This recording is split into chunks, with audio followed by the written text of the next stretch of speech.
കഞ്ചാവുമായി ആസാം സ്വദേശിയായ ഇതര സംസ്ഥാന തൊഴിലാളിയെ പോലീസ് പിടികൂടി. ജില്ലാ പോലീസ് മേധാവി വി വിനോദ്കുമാറിന് ലഭിച്ച രഹസ്യവിവരം കൈമാറിയതിനെ തുടർന്നാണ് ഡാൻസ് സ്റ്റാഫ് സംഘവും തിരുവല്ല പോലീസും സംയുക്തമായി നടത്തിയ നീക്കത്തിൽ ആസാം സ്വദേശിയായ യുവാവ് അറസ്റ്റിൽ ആയത്. ആസാം കൊയ്ഗൂരി ഡബോക്ക പോലീസ് സ്റ്റേഷൻ പരിധിയിൽ റഹീമുദ്ദീന്റെ മകൻ നജ്റുൽ ഇസ്ലാം 33 ചൊവ്വാഴ്ച പുലർച്ചെ പോലീസ് കസ്റ്റഡിയിൽ എടുത്തത്. ഇയാളുടെ കയ്യിലെ കവറിൽ നിന്നും 300.74 ഗ്രാം കഞ്ചാവ് കണ്ടെടുത്തു.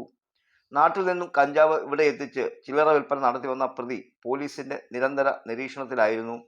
സംശയകരമായ സാഹചര്യത്തിൽ കയ്യിൽ ഒരു കവറുമായി മുത്തൂരിൽ വെച്ച് കണ്ട് പോലീസ് സംഘം ചോദ്യം ചെയ്തപ്പോൾ കവർ ഇയാൾ ഒളിപ്പിക്കാൻ ശ്രമിച്ചു. തുടർന്ന് ഓടി രക്ഷപ്പെടാൻ മുതിർന്നപ്പോൾ പോലീസ് പിന്തുടർന്ന് പിടികൂടി. കവർ പരിശോധിച്ചപ്പോഴാണ് കഞ്ചാവ് കണ്ടെത്തിയത്.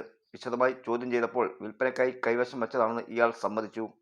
കൂടുതൽ വിവരങ്ങൾക്കായി പ്രതിയെ പോലീസ് വിശദമായി ചോദ്യം ചെയ്തു. തിരുവല്ല ഡിവൈഎസ്പി എസ് അർഷാദിന്റെ മേൽനോട്ടത്തിൽ പോലീസ് ഇൻസ്പെക്ടർ സുനിൽ കൃഷ്ണന്റെ നേതൃത്വത്തിലായിരുന്നു പോലീസ് നടപടി. Grade SI D Biju, SCPO Mahesh Krishnan, CPO Santhosh എന്നിവരാണ് പോലീസ് സംഘത്തിൽ ഉണ്ടായിരുന്നത്. പ്രതിയെ കോടതിയിൽ ഹാജരാക്കി.